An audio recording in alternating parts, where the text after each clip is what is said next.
Olá a todos, o Entenda Direito está de volta, hoje apresentando a série especial Direito e União Homoafetiva no Brasil.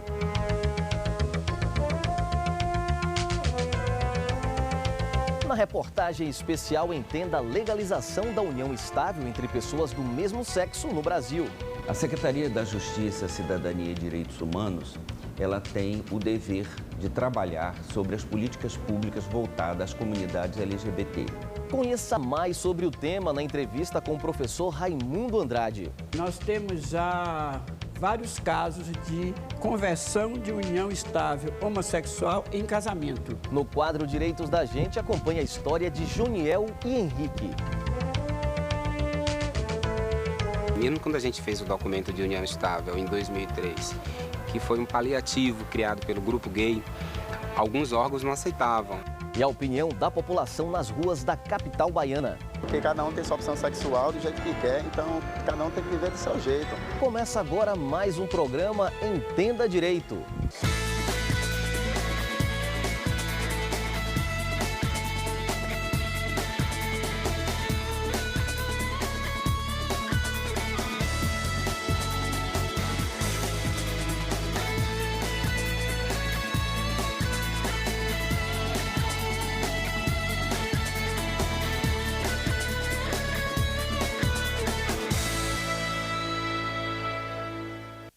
Acompanhe as opiniões e polêmicas sobre o tema na reportagem de hoje.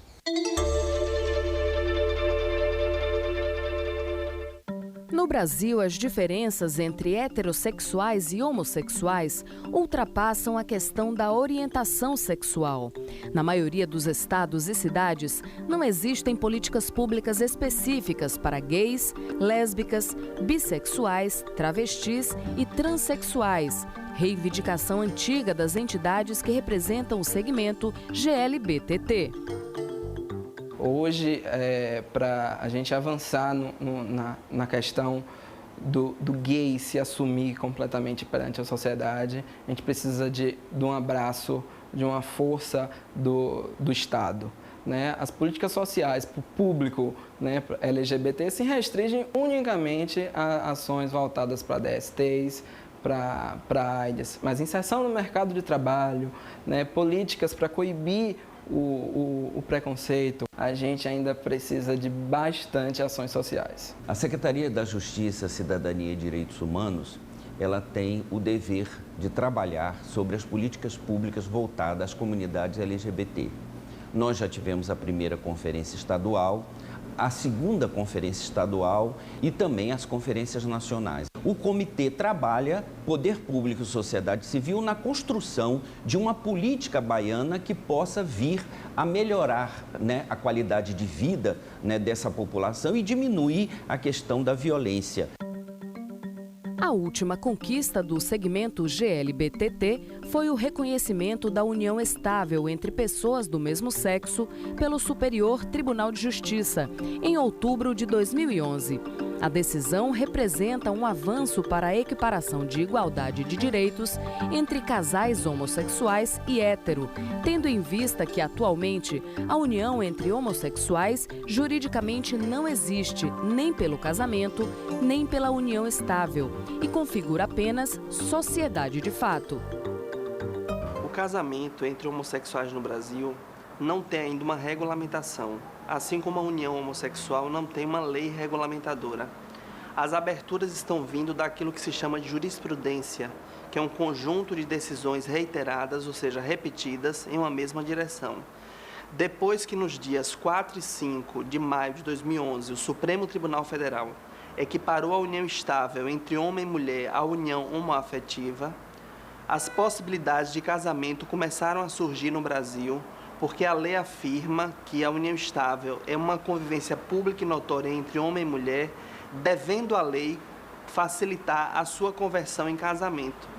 Então, por conta desta facilitação em casamento, é que alguns casais, depois da decisão do Supremo Tribunal Federal, começaram a recorrer ao Poder Judiciário para converter uniões estáveis homoafetivas em casamento. Alguns tribunais brasileiros já firmaram jurisprudência em conceder a casais homossexuais direitos em relação à herança.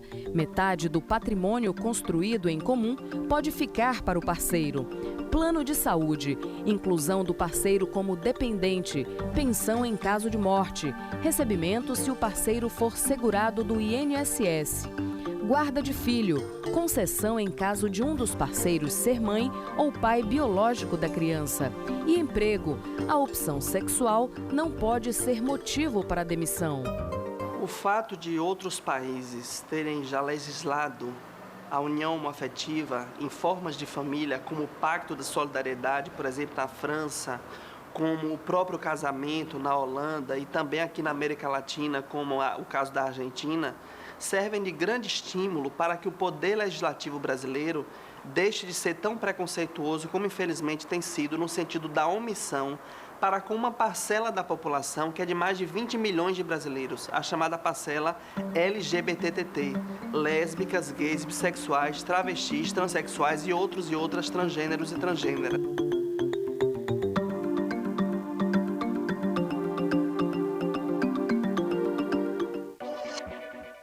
Acompanhe mais sobre o tema no próximo bloco, na entrevista com o professor Raimundo Andrade. Voltamos já. Começou efetivamente com o Tribunal de Justiça Gaúcho, que desde o início deste milênio já está reconhecendo as uniões homoafetivas quase por unanimidade dos pedidos. Qual a situação da dengue no Brasil? A erradicação do mosquito Aedes aegypti, transmissor da dengue, é possível? Os hospitais e médicos estão preparados para um rápido diagnóstico da doença? Dengue é o tema do fórum desta semana.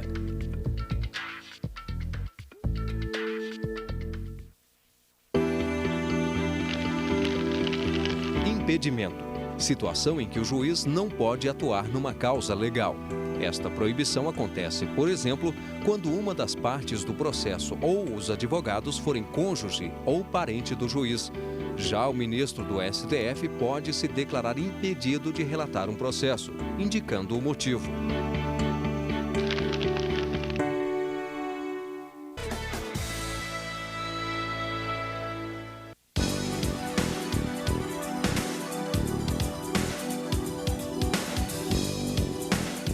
O Entenda Direito está de volta com uma pergunta. Você é a favor do casamento entre pessoas do mesmo sexo? Confira a opinião das pessoas nas ruas de Salvador.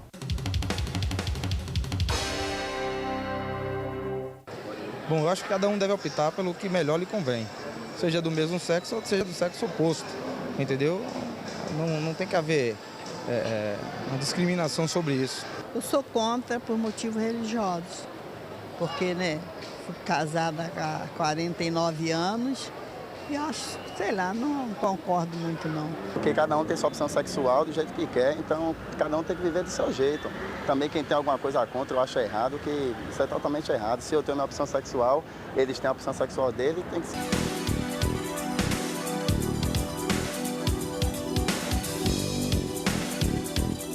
E você pode participar enviando dúvidas e sugestões para o e-mail entendadireito@limacomunicação.com.br. Acompanhe a participação da população nas ruas de Salvador no quadro Pergunte ao Especialista. Existe assédio moral quando a pessoa é vítima de brincadeirinhas no seu ambiente de trabalho por causa da sua opção sexual? Brincadeiras sobre homossexualidade podem ser apenas mera descontração, mas podem também se constituir em um crime, a depender do caráter ofensivo que a brincadeira tenha. É justamente essa ofensividade que vai distinguir uma brincadeira de um crime. Acontece que, embora seja isso que a doutrina fala, mas eu já verifiquei um processo em que duas pessoas estavam conversando e uma delas disse que uma terceira pessoa era homossexual. Essa terceira pessoa, quando descobriu isso, resolveu entrar com um processo de indenização por danos morais. Acontece que ao longo do processo se verificou que aquela conversa não teve nenhum caráter ofensivo, né? A pessoa falou apenas um comentário, não estava querendo ofender. Isso ficou comprovado nos autos. Mesmo assim, o juiz condenou aquela pessoa que falou a pagar uma indenização por danos morais. Isso foi em decorrência do preconceito, né, da pessoa que se sentiu ofendida por ter sido chamada de homossexual e do preconceito até do juiz, de ter feito essa condenação no momento em que não houve nenhuma ofensividade. Porque chamar uma pessoa de homossexual simplesmente não é ofensivo. O crime está em quando essa fala gera esse caráter de desprezo, né, de preconceito e de discriminação. Com o reconhecimento pelo Supremo Tribunal Federal da união estável para pessoas do mesmo sexo, muitos casais têm ingressado na Justiça para terem direito ao casamento no civil. O assunto é tema do quadro Direitos da Gente.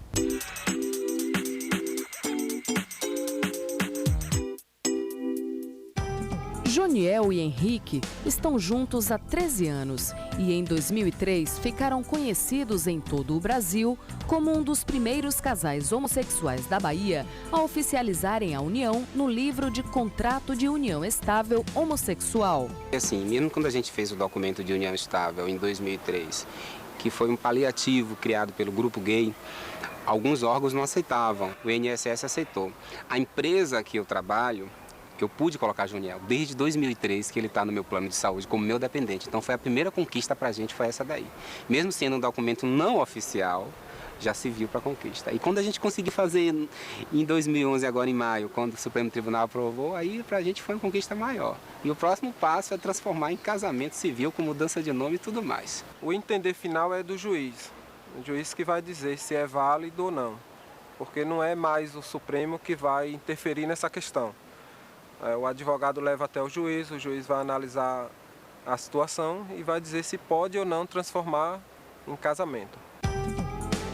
De acordo com o levantamento das informações do livro, que funciona como um banco de dados contendo os registros de acordos do tipo, fornecido por 9 entidades representantes de homossexuais ou de direitos humanos de 7 estados, já são mais de 200 uniões entre homossexuais no país. Eu considero que o judiciário, que tem sido o mais solidário, o mais moderno em relação aos direitos humanos dos homossexuais, equiparando ainda não o Brasil a países vizinhos, alguns com menos movimento homossexual organizado, como o Chile, a Argentina, o Uruguai e a própria Colômbia, e que conseguiram vitórias importantes, onde o casamento gay já está oficializado, onde a lei contra a homofobia, onde consta na Constituição Federal do Equador, por exemplo, a proibição de discriminar por orientação sexual, e Portugal, nosso país tão historicamente ligado ao Brasil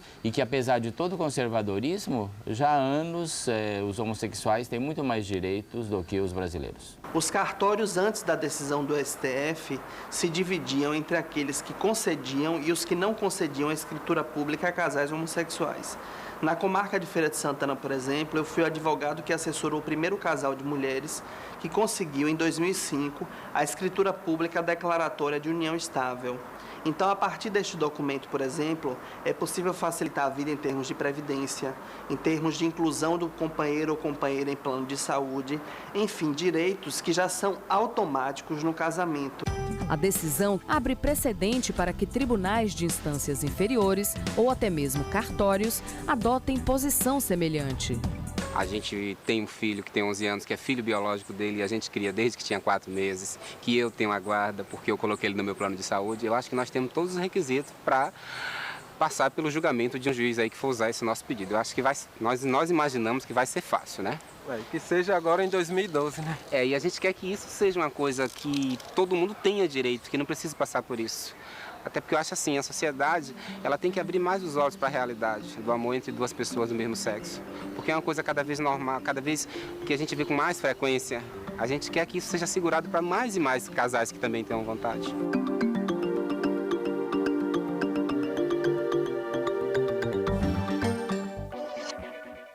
Na próxima semana, o Entenda Direito continua exibindo a série Direito e União Homoafetiva no Brasil. Obrigado pela sua audiência. Até lá!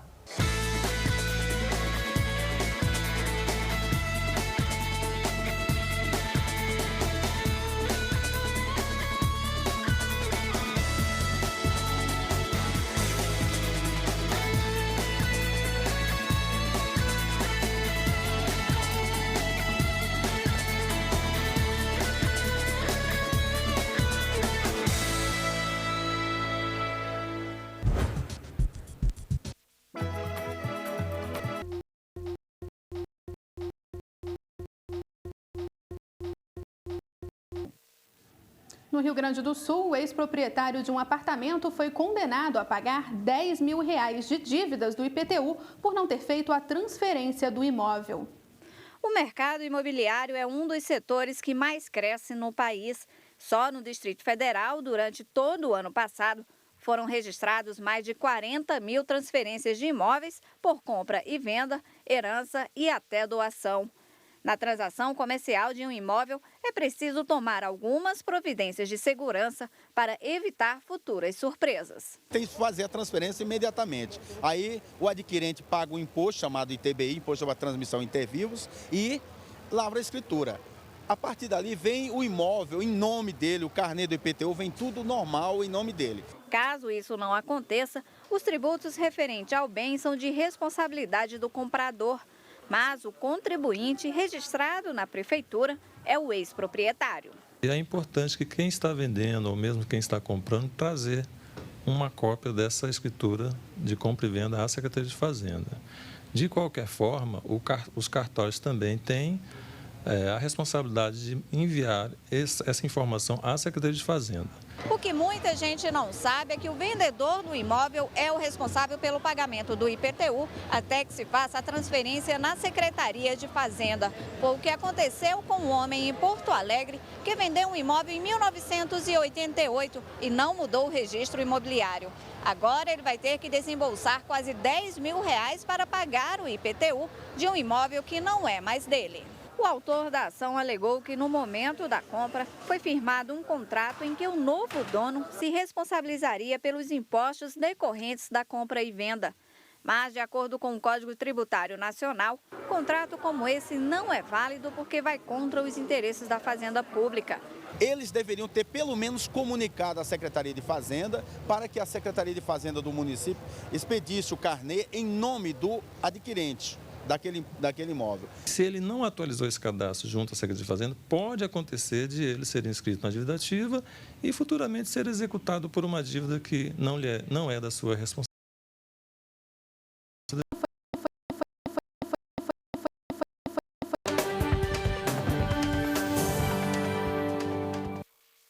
Perder um documento é sinônimo de muita dor de cabeça. Essa situação piora quando alguém encontra os documentos e faz compras sem a autorização do verdadeiro dono. Em Brasília, um garçom teve o nome incluído no cadastro de proteção ao crédito por causa de uma dívida de R$70 mil feita por outra pessoa. Há pelo menos 10 anos, Francisco Teixeira trabalha como garçom. Com o salário dele, não dá para comprar uma fazenda. Pelo salário de garçom não tem como comprar, não. Nem uma bicicleta não tem como. Pois é, mas foi só ele perder os documentos que, de repente, se viu dono de uma área rural em Goiânia, com um carro financiado e cheio de dívidas. Francisco foi vítima de falsários. Dá uma olhada na assinatura dele de verdade, na carteira de identidade e na que usaram em seu nome como correntista de um banco. Mesmo totalmente diferentes, não foi fácil provar para uma das empresas que recebeu um desses cheques que ele não tinha feito compra alguma. Passei pela perícia, fizeram assinar o cheque 6 vezes, assinei 6 vezes. Daí, como foi aprovado que não tinham sido eu que tinha assinado o cheque, não era meu. Depois de ter os documentos extraviados por terceiros e falsificados, Francisco descobriu que o nome dele estava na lista de maus pagadores do Serviço de Proteção ao Crédito, SPC. Isso porque foi impedido de fazer um empréstimo pessoal. Sorte é que o garçom, precavido, tinha feito um boletim de ocorrência. O garçom acionou a justiça contra a empresa que sujou o nome dele na praça. O juiz que cuidou do caso considerou que a inscrição na SPC foi indevida e ilegítima. Simples inclusão do consumidor nos órgãos de proteção já gera o dano moral. Então já há precedente no STJ. Então, é fato comum. A preocupação das empresas nesse sentido de tomarem precauções é muito pouca, ao meu ver. E para falar mais sobre este assunto, nós recebemos aqui nos estúdios da TV Justiça o advogado especialista em direito do consumidor, Walter Moura. Boa tarde, bem-vindo ao Jornal da Justiça. Obrigado. Nesse caso mostrado na reportagem, quando o consumidor tem o nome negativado indevidamente, o que ele deve fazer? Cabe indenização nesse caso?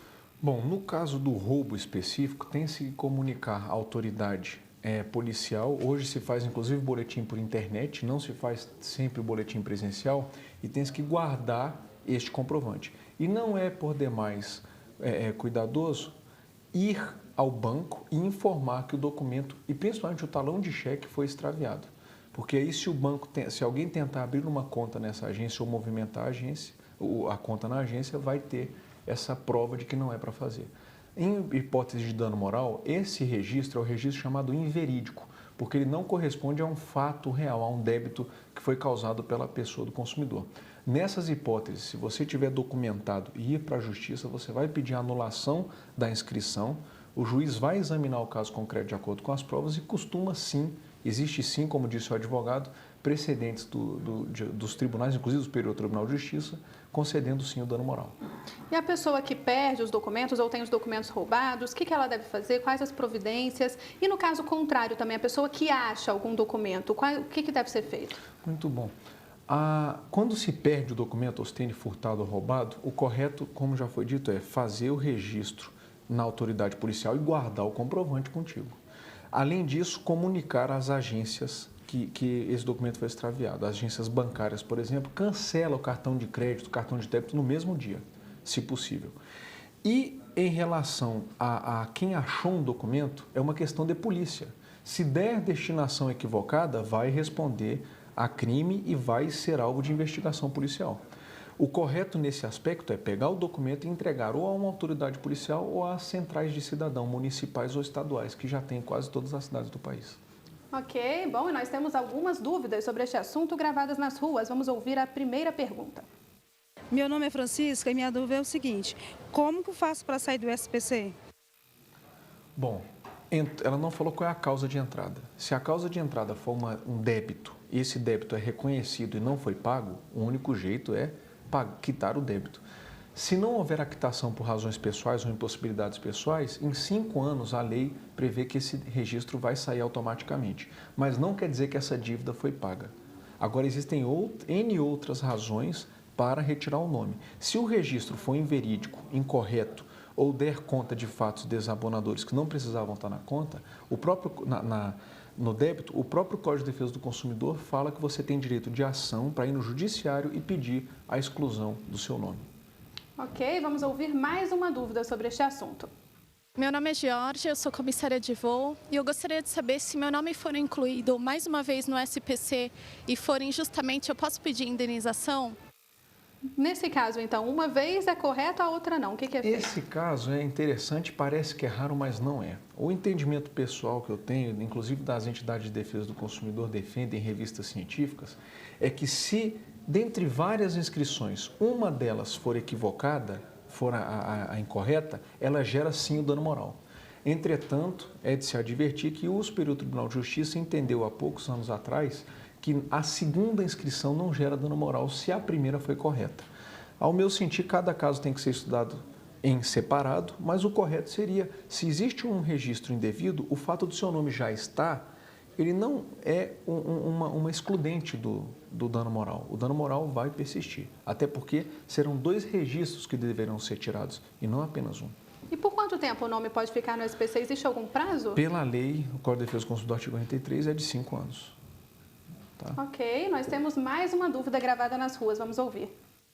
Eu sou Francesca, autônomo da construção, e se eu não for comunicada, como é que eu sei se o meu nome foi parar no SPC? Bom, a comunicação é um ato essencial para que o registro seja válido. A ausência de notificação do consumidor em débito gera dano moral. Agora tem um detalhe, o consumidor tem sempre que informar aos seus credores a mudança do endereço. É importante que o consumidor faça isso. Porque se você se mudou e não informou o endereço ao credor, como é que a intimação vai chegar se como é que a pessoa vai descobrir seu novo endereço? Então, quando muda de endereço, o brasileiro tem que comunicar aos credores, é importante fazer isso. E o que fazer diante de uma dívida que já prescreveu? Dívidas prescritas judicialmente, elas não podem gerar inscrição. Por quê? Porque a inscrição ela é sobre um débito vencido e ainda exigível. Se a dívida for prescrita e for inscrito um nome depois de prescrita, esse registro também é indevido, pode-se procurar à Justiça. E quais as restrições para quem tem o nome negativado? A questão de concurso público? Na verdade, o cadastro foi feito apenas para que você não obtenha mais crédito ou que a análise do seu crédito, quando você for pedir, o caso do garçom da reportagem inicial, ele descobriu quando ele foi tentar buscar crédito. Então, o cadastro de devedores é para análise de crédito. Agora, existem outros setores que estão passando a examinar no cadastro de devedores se você é ou não uma boa pessoa. E isso tem sido examinado. O Tribunal Superior do Trabalho ultimamente decidiu que o empregador pode consultar o cadastro de devedores como um critério para empregar ou não uma pessoa. Concurso público eu entendo que não é um critério saudável. Não pode constar do edital restrição para o cadastro de débito, por cadastro de devedores. Então, na verdade, tudo que for relacionado a crédito pode. Agora, quando passa disso, já é desbordar, já é tratar a pessoa de modo discriminatório. Ok, muita. Há 5 anos, uma adolescente no Paraná entrou com uma ação na justiça contra uma empresa de telefonia. A garota disse que não tinha celular nem fonte de renda. Mesmo assim, a operadora cobrou dela uma conta. O caso chegou ao Superior Tribunal de Justiça, que analisou se devia ou não ser paga indenização. O repórter Marcos Roberto conta qual foi a decisão do STJ. Marcos, boa tarde. Boa tarde, Letícia. O pedido de indenização foi negado pela 4ª turma do STJ.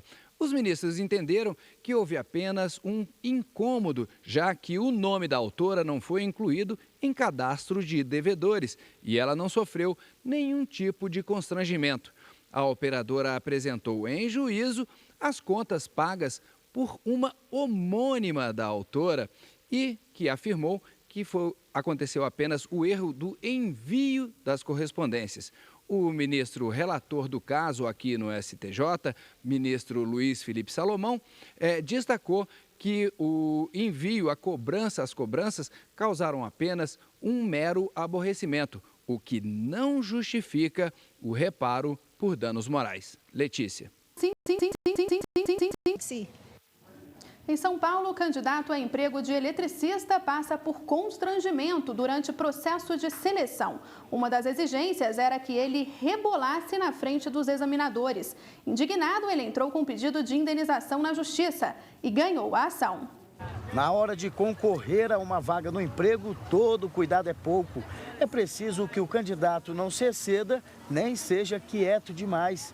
É na reunião de grupo que o olheiro da empresa vai flertar o futuro funcionário. A gente tenta colocar dinâmicas de grupo que demonstram situações cotidianas do que eles vão representar na vaga. Vira e mexe, o mercado vive uma situação difícil. A baixa oferta e a alta demanda de desempregados obriga muitas vezes que a seleção seja criteriosa. Agora é fundamental que haja respeito entre os dois lados. Nada de subjugar ou ser preconceituoso.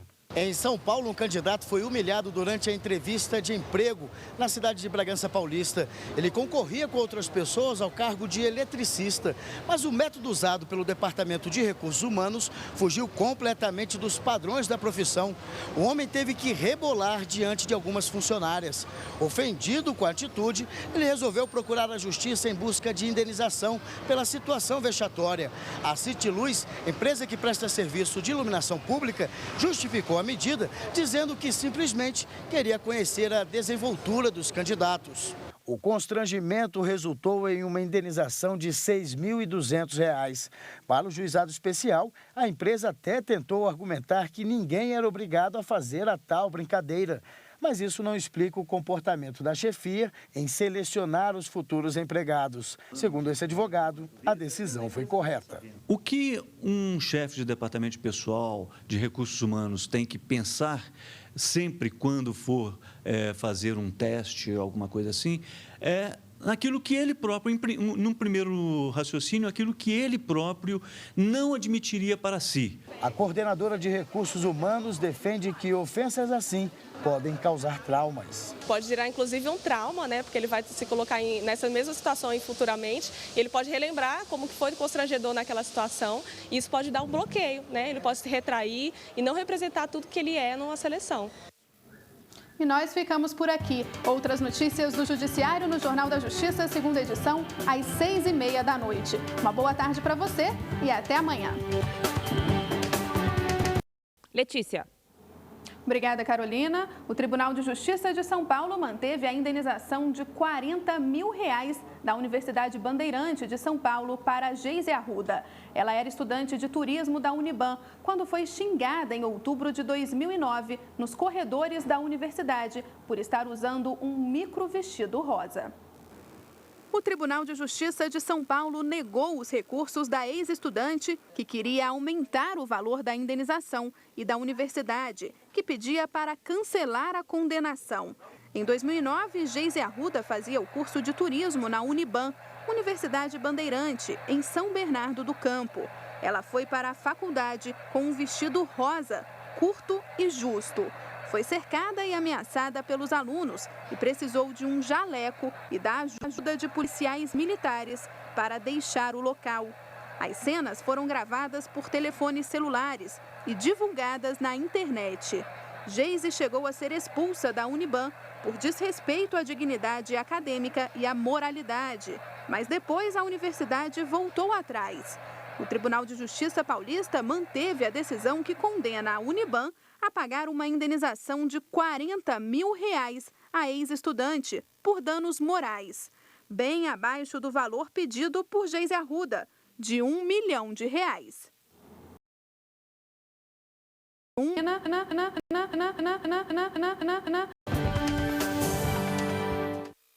Concessionária de veículos e uma cliente que não transferiu o documento de um carro para o próprio nome foram condenadas em Minas Gerais. Aqui em Brasília, uma mulher vendeu o carro e após 3 meses, a nova dona ainda não fez a transferência. Acompanhe os procedimentos necessários que precisam ser seguidos na relação de compra e venda de um veículo.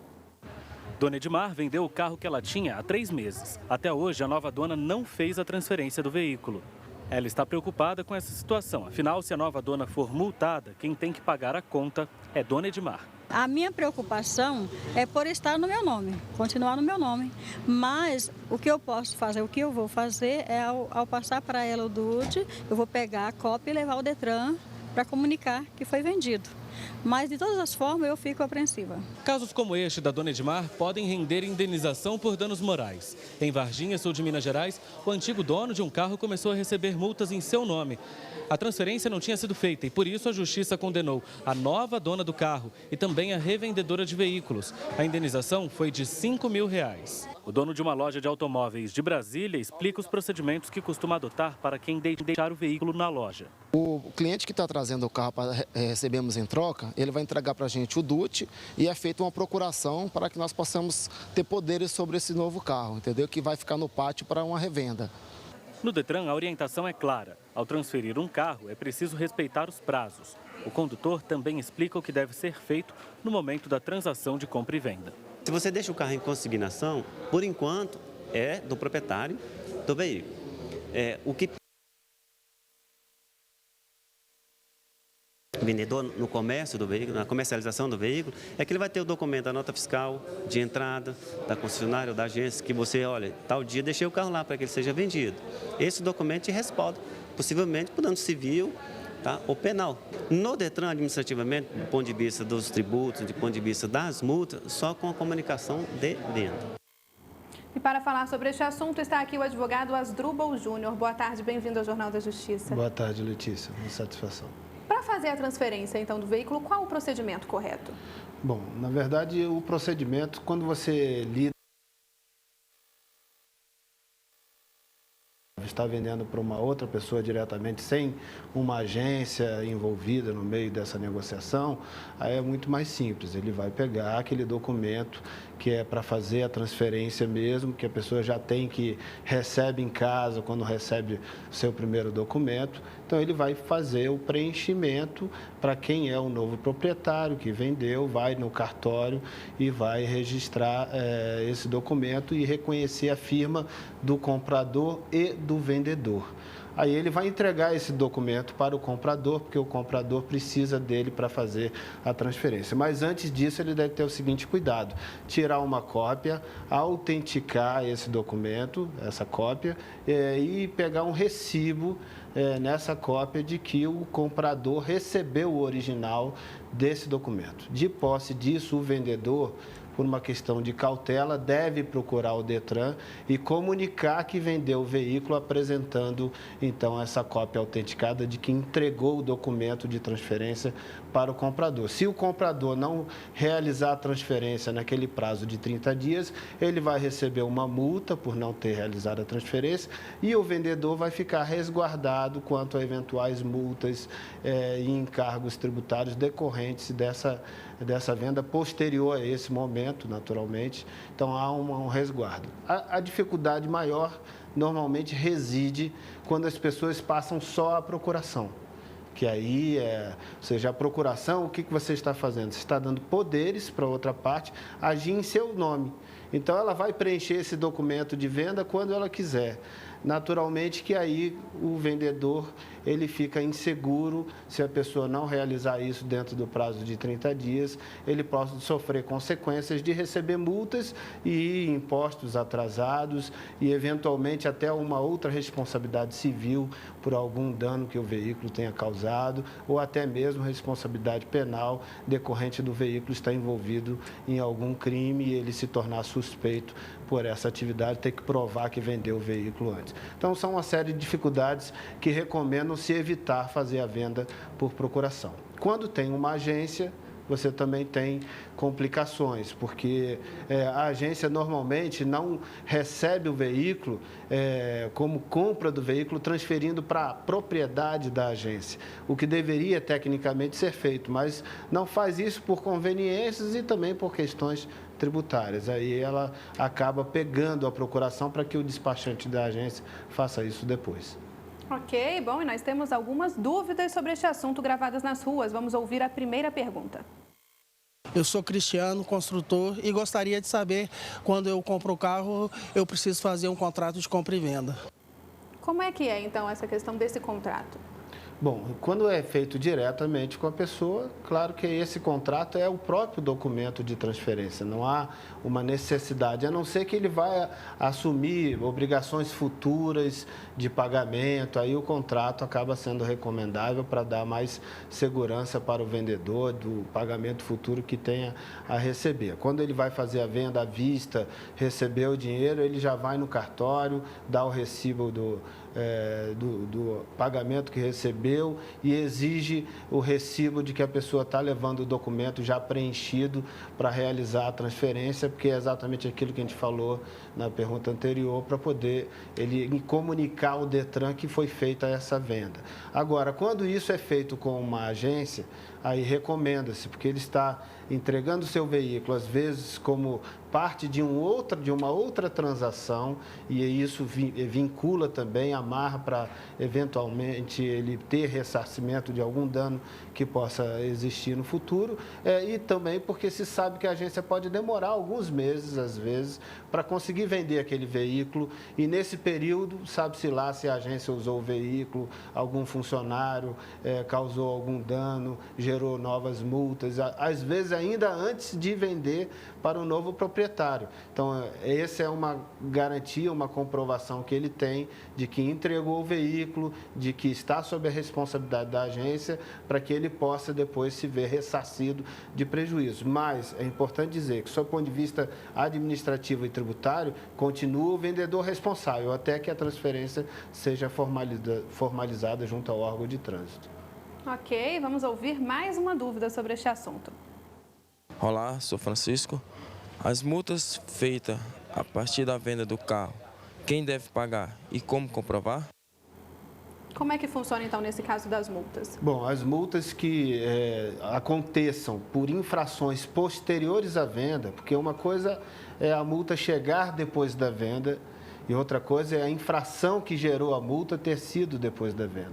Às vezes a infração foi anterior, mas a multa só foi formalizada depois da venda. Então, se a infração foi anterior, a multa é de responsabilidade do vendedor, porque ele que tinha a propriedade do veículo e que é o responsável por qualquer infração que tenha cometido antes. Agora, se a infração foi posterior à venda, naturalmente que a responsabilidade é de quem comprou o veículo, ainda que não tenha efetuado essa transferência. Agora, essa responsabilidade é no plano civil, deles discutirem a questão entre eles. Agora, no plano administrativo, junto aos órgãos de trânsito, se a transferência não tiver sido efetuada, formalmente falando, então ele vai continuar constando como responsável lá e vai ter que honrar esse pagamento e pedir o ressarcimento ao comprador. Ok, nós temos mais uma dúvida gravada nas ruas sobre este assunto. Vamos ouvir. Meu nome é Francisca, sou motorista e gostaria de fazer uma pergunta. O vendedor fica obrigado a dar uma procuração para a loja vender o carro depois? Qual o prazo? Essa questão da procuração, que a gente já falou um pouquinho aqui, como é que funciona então? Na verdade, não existe essa obrigação formalmente falando, né? Porque em tese a agência, se não for uma consignação, em tese a agência ela deveria dar entrada nesse veículo no seu estoque, emitindo nota fiscal e naturalmente fazendo transferência. Isso na prática acaba não acontecendo pelas complicações de gestão disso e naturalmente por encargos adicionais que gera para o negócio em si, que ia repercutir no preço, no valor da negociação. Então, acaba não acontecendo. Então, é de praxe que se dê a procuração, mas o vendedor tem que se acautelar de comprovar, mediante a solicitação de um recibo, de que entregou o veículo, de que tem esse contrato de compra e venda, para que, caso amanhã surjam alguns tipos de problema, como multas ou IPVAs ou outros encargos que possam existir, ele tenha como se ressarcir junto à agência pelo dano que tenha causado.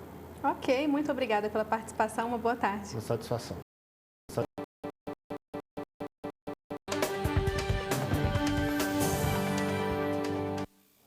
Justiça do Paraná condena pais de 2 adolescentes que invadiram o perfil de colega e promoveram cyberbullying, o bullying pela internet. Os pais de 2 adolescentes foram condenados a pagar R$15 mil de indenização por danos morais a uma outra adolescente. Em 2010, as filhas do casal, de 12 e 13 anos na época, postaram na internet fotos e mensagens impróprias no perfil da outra menor, também de 13 anos. As adolescentes conseguiram a senha do Orkut da amiga. O fato aconteceu em Ponta Porã, no Paraná. A adolescente não costumava acessar o Orkut e por isso nem estranhou quando não conseguiu acessar a rede social graças à alteração da senha. Mas aí, dias depois, começaram a correr comentários na escola ridicularizando a garota. Depois de um mês, a professora dela, ao acessar a internet, notou mensagens e fotografias estranhas e de autoria dela e assim alertou os pais. Alguns dias depois, as amigas confessaram a autoria da fraude. Para essa psicóloga, tudo poderia ter sido evitado se os pais monitorassem o acesso das filhas na internet. Os pais prestem atenção no que os filhos estão fazendo na internet. Não deixe o seu filho solto na internet. O ideal é que a criança não tenha computador no quarto, porque se ela está no quarto, os pais não estão olhando. Nas ruas, os pais contam que cuidados costumam tomar em casa para acompanhar os filhos no uso das redes sociais. Eu fico olhando todos os sites que ele entrou. E de vez em quando eu vou lá, dou uma olhadinha por trás, sempre de olho. Eu não deixo a minha filha, tipo assim, com o computador no quarto, fica à vista de todo mundo, assim. Eu procuro controlar ao máximo. Este especialista em computação e informação diz que os pais são responsáveis pelo que os filhos fazem na rede, mesmo que desconheçam as atitudes deles. Eu vejo a questão da família, né, como a família se insere dentro do espaço cibernético. Então, isso certamente alerta os pais para se preocuparem mais com o que os filhos fazem, né? Já o advogado, especialista em Direito e Tecnologia da Informação, explica que o direito usa a mesma legislação, tanto para a vida real quanto para a vida virtual. A responsabilidade dos pais em relação aos filhos, ela é a mesma tanto no mundo virtual quanto no mundo real. A responsabilidade civil se aplica em qualquer um dos casos.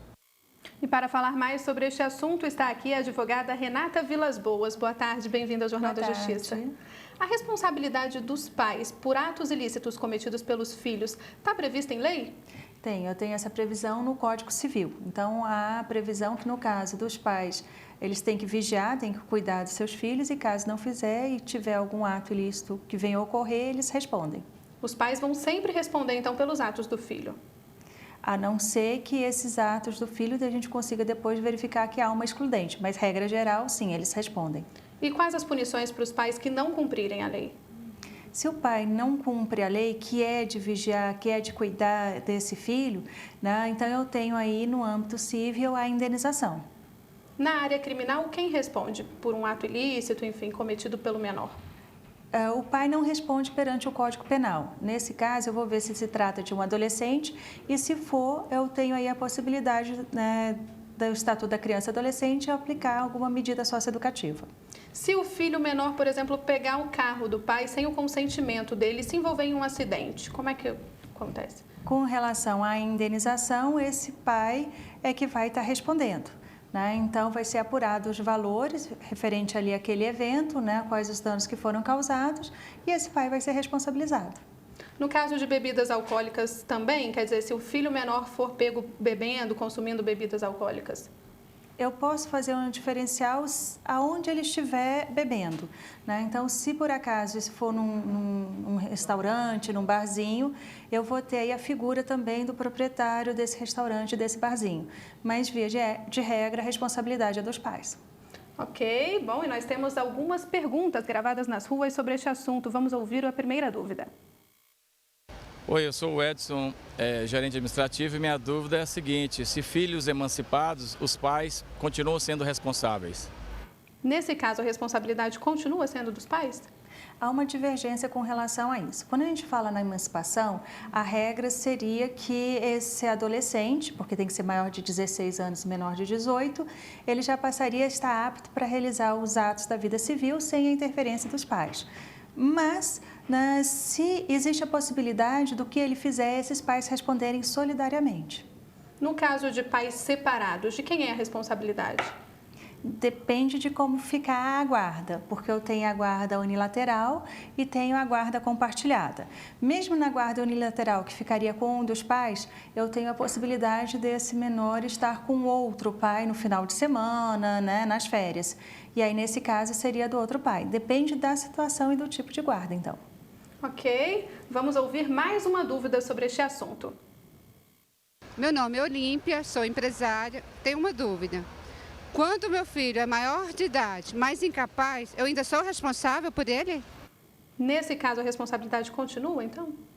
Continua, porque eu tenho aí alguém que tem que cuidar e tem que zelar por esse filho. Agora, para o pai ser responsabilizado, é preciso comprovar que ele foi omisso ou não? Não, não há essa necessidade, porque parte do pressuposto que a obrigação de educar no primeiro plano é dos pais. Então, se ele não fez de forma correta e aí esse filho gera danos para outra pessoa, então eu já vou responsabilizar esse pai. Agora, se o filho, mesmo maior de idade, ainda morar com os pais e não trabalhar, a responsabilidade continua sendo dos pais? Nesse caso, o entendimento é que não, porque no momento que ele atingiu a maioridade, ele já passa a ser responsável pelos seus atos. Em casos de brigas nas escolas, a gente tem visto aí casos de tiros, facadas, casos até mais graves, né? Nesses casos, a responsabilidade também pode ser transferida aos pais?